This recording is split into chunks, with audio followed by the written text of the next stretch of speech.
Lake Victoria, the golden treasure shared amongst the 3 East African countries, Kenya, Uganda, and Tanzania. It is the home of the world's largest freshwater fishery, with over 350 fish species. This gigantic ecosystem is the source of livelihood to over 43 million people living in the riparian region, providing them with employment, nutritious food, and the conventional rains which support the largely rain-fed agriculture in the basin. Over the years, however, families and communities living in the basin experience a number of complex and interconnected challenges which have ruptured the integrity of Lake Victoria's ecosystem and, by extension, their entire livelihood systems, resulting into cycles of poverty and poor health. The dependence on the diminishing natural resources for survival is resulting into declining fisheries, poor water quality, deforestation, loss of biodiversity, and food insecurity. The growing population is exerting a lot of pressure on the forests for farming land and fuels from charcoal and firewood. The impacts are already being felt wide and far, with extreme conditions such as drought, which at one time lowered the waters of Lake Victoria. In this archive footage 6 years ago, the excavator had to deepen the pier for the ferry to dock on one of the landing sites on Lake Victoria.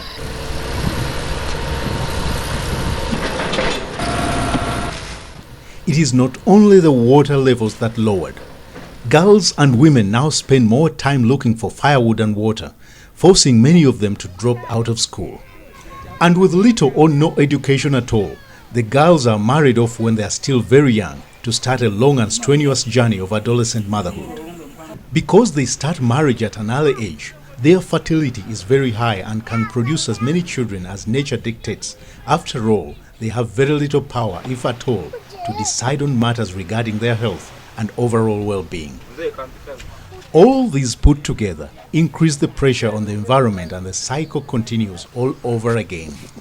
The question always posed is, how can such numerous threats be addressed simultaneously in a holistic and integrated fashion? A new approach to conservation in the basin that is showing the promise to save families along with the fish and their habitats is the health of the people and environment in the Lake Victoria Basin, HOPE LVB. The HOPE LVB project, working with sampled communities in Wakiso and Mayuge districts on Busi and Jaguzi Islands respectively, came up with an amazing discovery that the complex and interwoven challenge which had for long defied any interventions could be solved after all.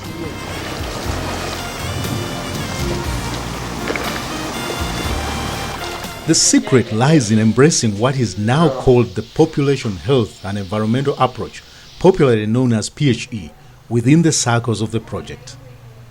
It is an integrated approach which empowers the communities and families to simultaneously seek for and access to health services through accessing voluntary family planning services and sexual reproductive health, while at the same time helping the communities to increase their food security through managing their critical natural resource base on which they depend. To them, it is now a way of life, to the extent that they have localized and diversified it in whatever they are doing. Let us see how a range of diverse community-based resource groups, including BMUs, VHTs, women's groups, youth groups, farmers groups, and savings and loan groups are now taking collective responsibility to actively protect and restore the fish stocks, their habitat, and the entire ecosystems.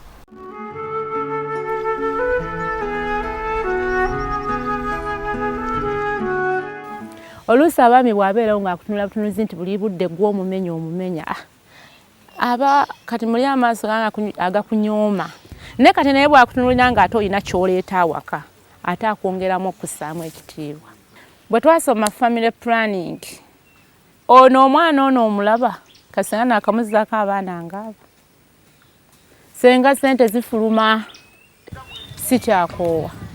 Naye luli luusi yalimanga omu. Nze ndi wakate nga nze bwe nafunanga embuto nga ndwala okuva lwe ndufuna paka lwe lunanvaako tuli mu kufulumya kati ne bali betwazaala mu butamanya nga tuzaala buzaazi bonna basoma tewali gweyagala kulekawo waka kati emirimu gyaffe gya kulima kati tuba twagala nti kati wano tulimyewo ennyaanya kati akasente ako konna tukajjayo akandi badde kagenda mu ddwaliro ku mwana mbuto kola ki ne tukateeka ku baana okusoma ate kasita twamanya nti emiti gya mugaso buli gwe tusanga gwonna tusimba busimbi tuginoonya biwamu ate Mukama yatuwa eno emisizi era twanyina kapaati k'emmwanyi katono nnyo naye olw'obwongo bwe twafuna kati emmwanyi tulabika ze tuyina ziweza ne yiika ebbiri kakati bwe tukola gurupu nga tugenda mu buli maka nga twagala twenkane bulungi ffenna tubeere model home nga tumuzimbira akatandaalo nga tumuterawo tipetaapu obuyonjo nabwo butuyambidde ddala awaka twafuna embuzi zigenda kutambula eyo no bwezaalanga owa munno ng'ate naye ye bwezaalanga ewaki munne era kati tetwamaze okulongoosa naddala family planning kyo tubasomesezza nnyo ku family planning era abamu obweyamu bugenda bukomawo ng'olaba oli agamba bannange nali nfa duli twalimanga ng'ebitooke tulekako bingi naye kati oluusi ndekako maama n'abaana nga babiri kinyambidde ddala nnyo era njagala nnyo nkisomese bannange era kyenjagala nabo babeere omuntu okuuma obutonde olunda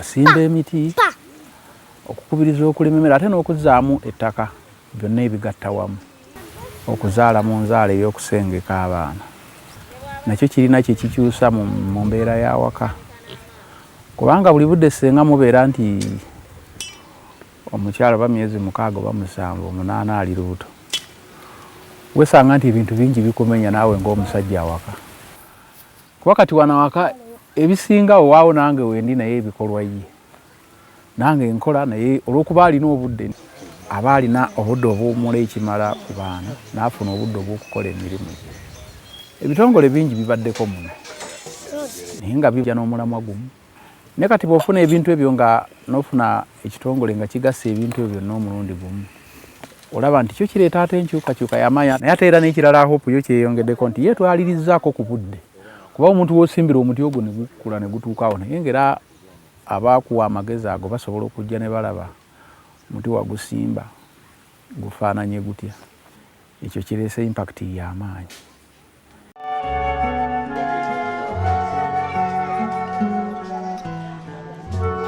We are trained in carrying out family planning services, especially long-term family planning methods like insertion of the IUDs as well as the implants, and also sensitizing the community about using family planning. And we saw that the number started increasing from 4 clients in a month. We are now reaching 100. Men as well also started using condoms.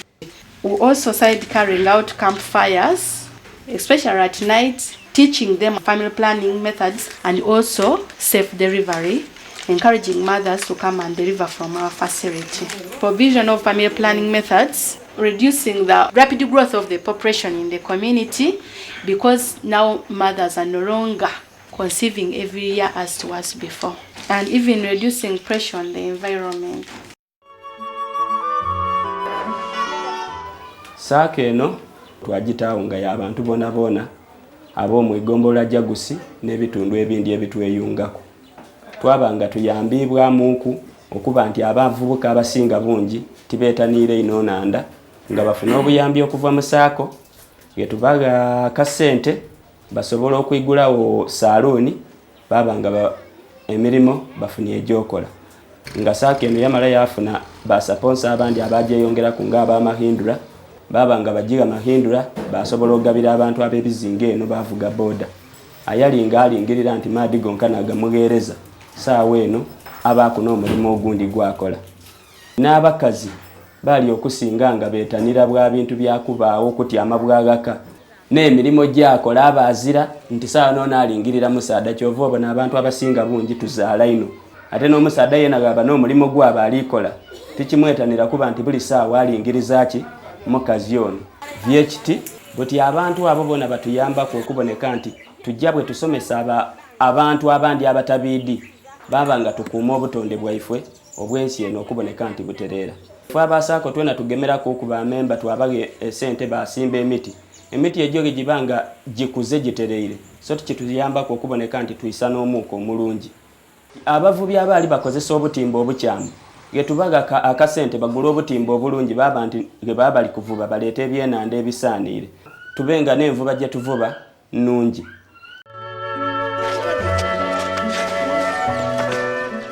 All the programs PHE have brought are beneficial to our lives. It has sensitized us about how to manage our Lake Victoria, made us put up some breeding areas which have at least enabled this fish which was being caught when it is young to grow to a recommended size, such that fishermen get this fish in a large quantity and at a recommended size, such fetching some good amount of money. So when they get that money, they don't spend it all. They save some here, which has enabled us to give it out to other members who have some activities as loans that they give us back with interest, such developing our circle. Then secondly, it has sensitized us about family planning methods, how to manage our family, such that it doesn't over-pressurize the heads of the family in terms of needs. And it has enabled them also to save for future programs. So whenever people hear that we are connected to hope, it also boosts our name, hence getting more members in a large number because they have trust in it. It also trained us to grow some vegetables. So whenever we sell, we bring our money here to save. And even us who eat, we live a healthy life because we have a balanced diet. And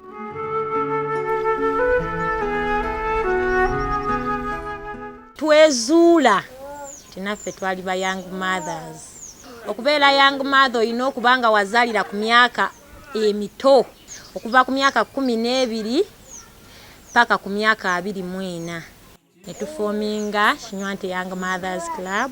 Twatandika nga tuli ba members 20 kati tuli ba member 25. PHE bagitusomeseza ddala mu kibiina ky'aba young mothers. Obungi bw'abantu PHE kwe yeetolerera n'ebyobulamu n'ebyobutonde bw'ensi mwe tuli. Buli we tubeera abangi ebyobulamu biba bitono n'ebyobutonde bye tulina okukozesa bikendeera. So singa tubeera batono ebyobulamu bitugasa n'ebyobutonde bitumala. Kati awo PHE weeri. Nasalawo nti nja kuzaala abaana ab'ekigero kubanga natunuulira wendi nga watono nga buli gye tunaakoma okubeera abatono bijja kutumala n'ebyobulamu bijja kutumala n'abaana bange abo kasente mu nsawo kaali nga katono nga tekawera olw'obwennyanja buli. Naye okusinziira ku misomo gye nzize nsoma akasente mu nsawo mwekali nali simanyi kukola sabbuuni ono. Naye bwenzize mu misomo gino nenjiga okukola sabbuuni ono. Sabbuuni ono buli we tumutunda tufunako nange nenzize eri ensawo. Nenfuna ekirala ekyokukola. Kiraabu yaffe esikiriza abantu abalala okuyingira. Kubanga tulina n'akalimu akalalako okusiika amandaazi.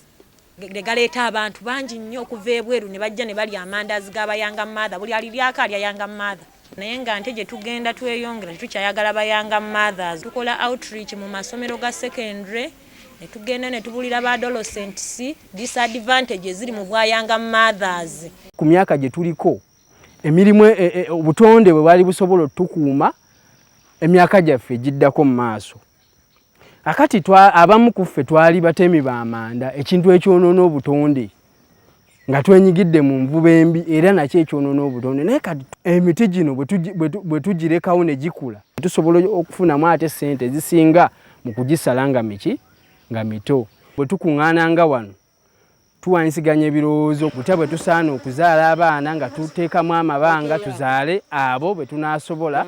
Ate era bwe tuva wano tufuba okulaba nti buli omu bwaddayo atwala amawulire ago ng'agenda agasomesa bavubuka banne abali mu buvubi nga tebalima kati nabo batandise okukola ki okulima kuba bakirabye nti emu ku ngeri mwe basobola okufuna ssente ate okwongera okukulaakulana n'okukulaakulanya embeera yaabwe ki ey'obulamu.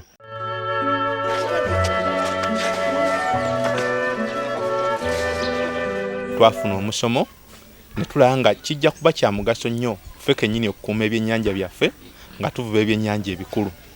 Ng'ekyennyanja ekikulu ne woba ovubye kimu oba bibiri kiba kijja okukuwa ku ssente ezimala okulabirira famire n'okuweerako ku baana.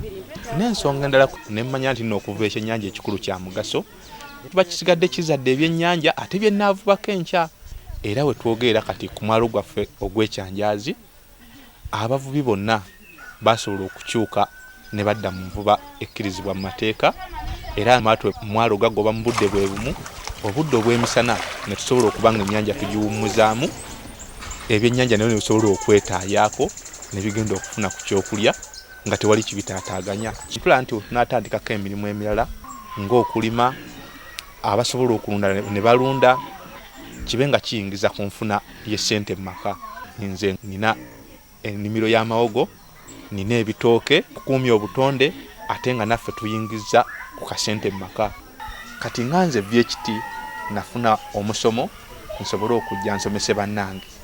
Project we yajja yatusomesa ku family planning neneetuwa ne commodities ze tugaba okugeza nga pills, condoms n'okugendanga ku ddwaliro tugende nga tusomese abantu abavudde mu bitundu ebyewalala abatannafuna mukisa gusomesebwa. Tusomese abantu abo nga tuli ku ddwaliro wennyini.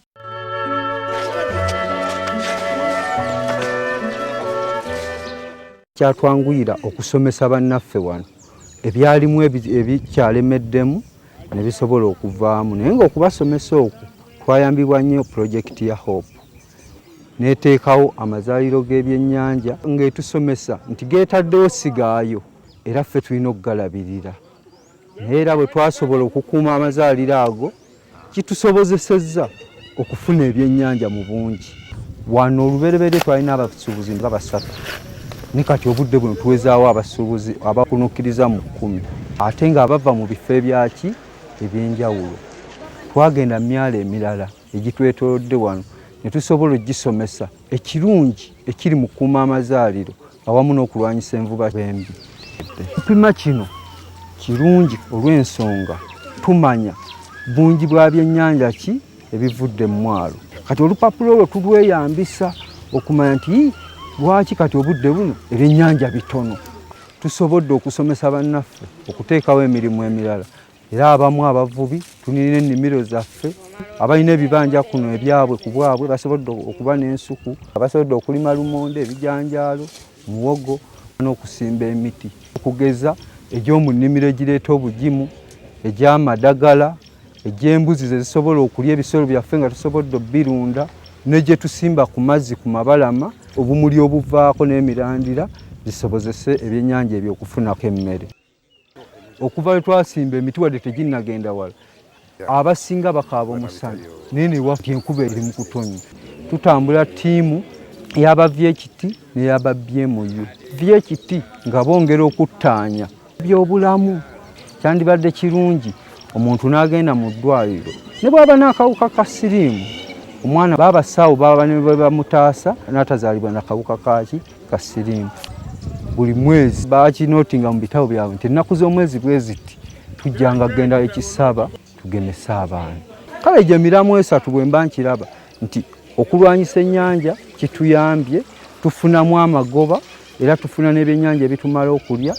Mu byobulamu tetukyabonaabona twayagana n'abakazi nti twala omwana okugemesebwa akimanyi ng'etteeka nti omwana ateekebwa okukola ki okugemesebwa. Ku byobutonde omuntu takyafoosingibwa nti simba omuti agusimba yekka ng'akola ki ng'ayagala.